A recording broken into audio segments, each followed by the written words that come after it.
but the engagement rate was pretty low. I only had 18 people that voted yes and 5 people that voted no, and overall I have approximately 921 followers on Instagram, so that means 39% approximately viewed the story who follow me, and then only 2.5 of the people that follow me actually engaged with that story.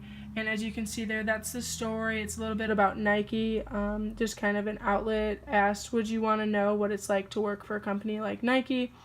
Yeah, very little engagement. I guess nobody was very interested in that, but that was something that I thought fit my personal brand and who I see myself as being. Then I had the LinkedIn articles that I posted. I had 2 of them. One of them was about performance learning and how that shaped me as a coach. That targeted my lacrosse experience and how learning how to actually coach and how to interact with kids in my degree helped me become a better coach. And then the next one that I did was kind of like a letter to the coach that taught me more than a game.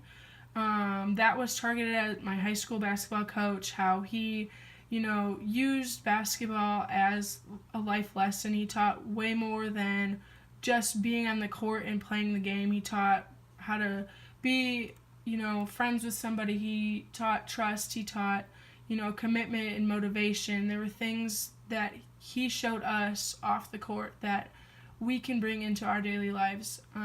As you can see, the engagement for that, the first one was the first LinkedIn article I had ever really posted. Only got 5 views. And then to the next one was a huge jump, and I had 53 views overall. And within the last 90 days of this class, I actually had 21 people who viewed my profile, and then there were 2 people that actually reached out to me with personal connections, like personal messages, trying to connect and learn a little bit more about each other.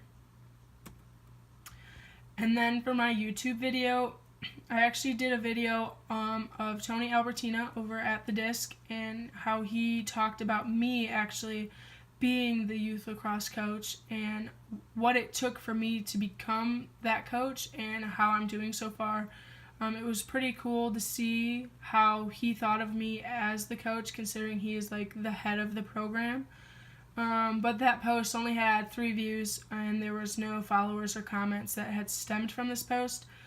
This post really wasn't promoted in any type of way, and my YouTube channel really hasn't been promoted either. So overall, I think if I was to work on promoting and becoming more active on this platform, that the video could have had a bigger reach and a bigger resonance within followers and viewers.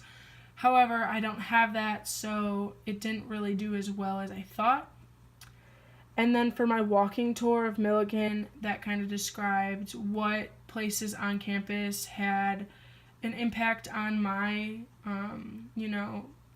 work history and my work experience. First, I used Griswold Center. I came to Millikan to play basketball. That was the biggest reason, and Griswold Center had a huge impact on my life. That's where I spent most of my time. That's where I got very close with my teammates and who are now my best friends. The people that are basically my support system.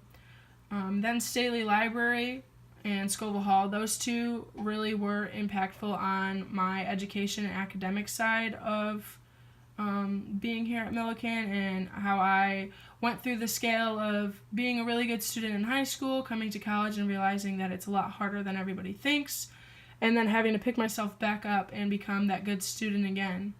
And then I use the Decatur Indoor Sports Center because I am such a big part of that community, and I have worked real hard in the programs there.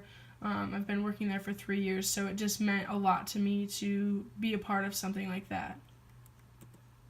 And then overall, I think that the best effort through my personal branding campaign were the articles from LinkedIn and creating the Instagram story. Mostly just because I received a lot of personal engagement through LinkedIn, and I think that has the potential to boost my career. As well as the Instagram story, I just learned how to do a lot through that. I've never posted an Instagram story before, so it was nice to be able to actually do that. Overall, I think that most of my postings were, well written and thought about, but LinkedIn definitely, took the trophy was a lot better than the other ones. And then for the future, some of my personal branding, goals of the future would just be to expand the LinkedIn connections and go through my profile a little bit more and maybe elaborate and expand it. I'd like to be able to promote my YouTube channel, maybe turn it more into like a business / personal branding channel, where potential employers could, view and see who I really am. I'd like to create and use Facebook and Instagram stories a little bit more efficiently. I'd never really done that, and I think there's a big potential for that. And I'd also like to create more articles just to publish to LinkedIn. I saw that there was a huge gap between the first and the second one that I posted, so that could be pretty good. And then overall, just get my name and my interests out there. That's all I got, so thank you.